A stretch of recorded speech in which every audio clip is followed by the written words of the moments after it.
Mwaramutse canke mwiriwe bivanye naho mwese aherereye. Uyu munsi tugiye kubabwira ibintu bitanu biranga umuntu agufitiye ishari.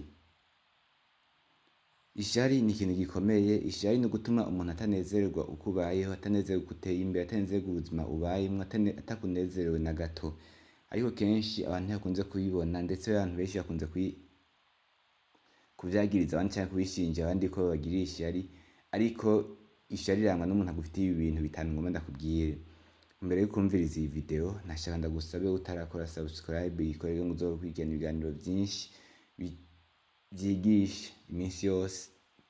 Nimba warayikoze nawe ushireko j'aime, partage ndetse na commentaire.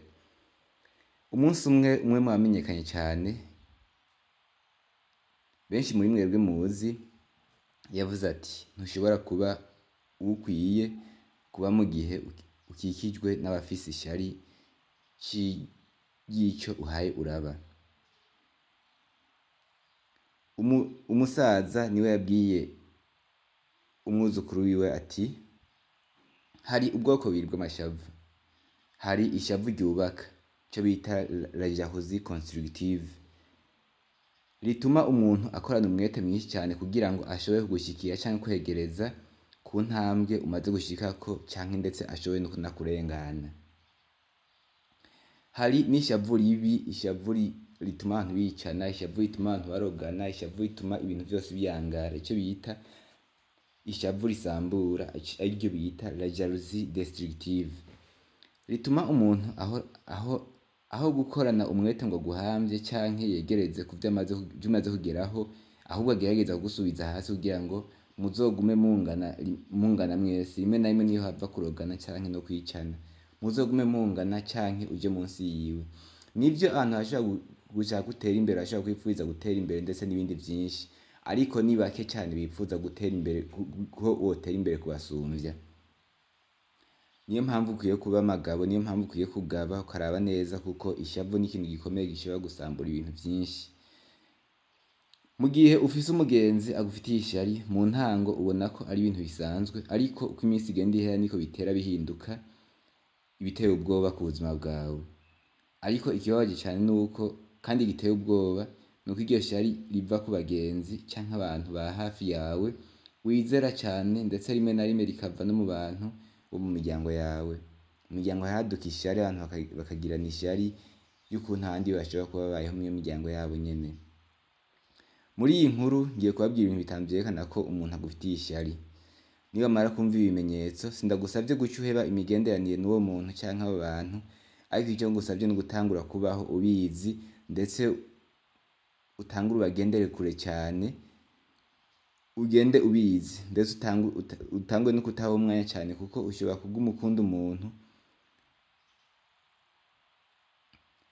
umuntu utaravye impande yawe.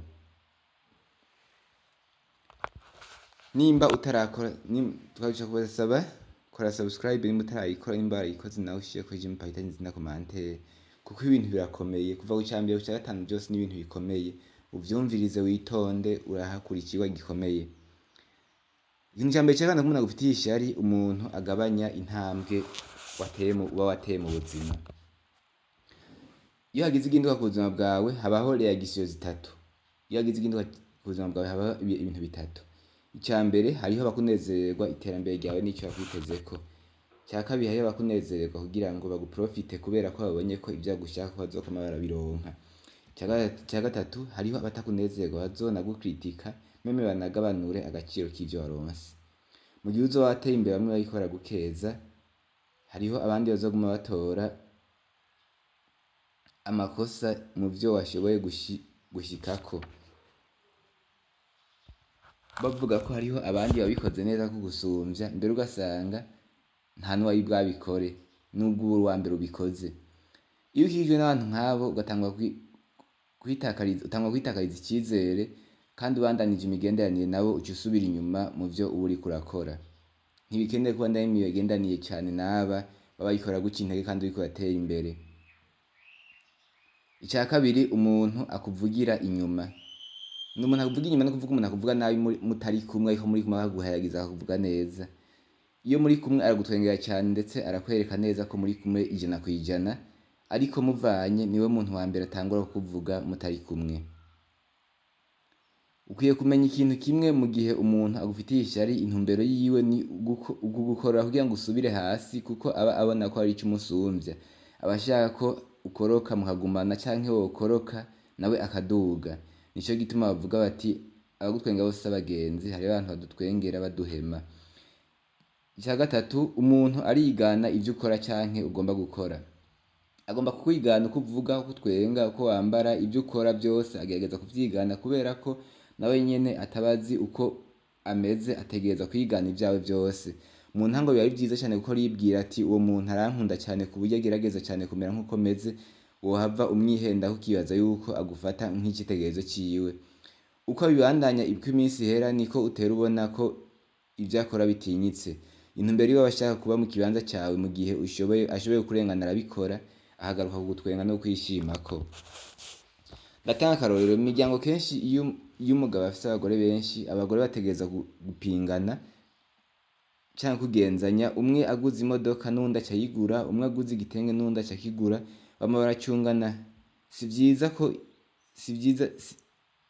Bama baracungana kandi ntibashobora no gutera imbere kuko bama baracungana, umwe wese yigana uwundi mu gihe nabo batanganya uburyo. Mu gihe ushatse kumera nk'umuntu ugomba ko musa cane, ivyo yambaye ukavyambara, ukavuga uko avuze, ugatwenga nk'uko atwenga, bisigura ko uwo muntu umufitiye ishari. Ica kane, umuntu ahimbagwa iyo unaniwe anezerwa n'amayesheke yawe. Hariho abantu nubwo baba babona ko hari ico uhawe urakora batagishima, nk'uko umengo ntibabona ico uriko urakora, ariko iyo uvuze ivyo badatahura ubwo nyene baca baguhaririza n'ishavu ryinshi. Iyo ukoze ikosa idugako cane, ugasanga ukekezwa n'abakure yawe. Ica gatanu, umuntu imisi yose yama agomba kwigana nawe. Nibabona kw'ishure, ku kazi, muhira uri mwigana n'uwundi muntu, ico uvuze agaca avuga ibihushanye n'ivyo wavuze, ivyo bikaba imisi yose uzocumenya ko uwo muntu agufitiye ishari. Iyo uvuze ivyo wakoze aca ashaka kukwereka ko wewe yakoze ibirenze ivyo wakoze. Iyo ubibonye uzocumenya ko uwo muntu agufitiye ishari, kuko arashobora kuvuga n'ibitabaho gusa abantu bumve ko hari ico agusumvya. Nibabona ibimenyetso bitanu twavuze uzocumenya ko umuntu agufitiye ishari. Ese hari umugenzi umaze kubona agufitiye ishari? Hari urabigukorera? Nimba umaze gukora ibintu bitanu, menya ko agufitiye ishari. Nimba utarakora subscribe yikorerwa ngo uzokurikirana ibiganiro vyinshi. Nimba wikoze shirako jewe, patagiza commentaire, mubisangize n'abandi benshi babibone. Bye bye.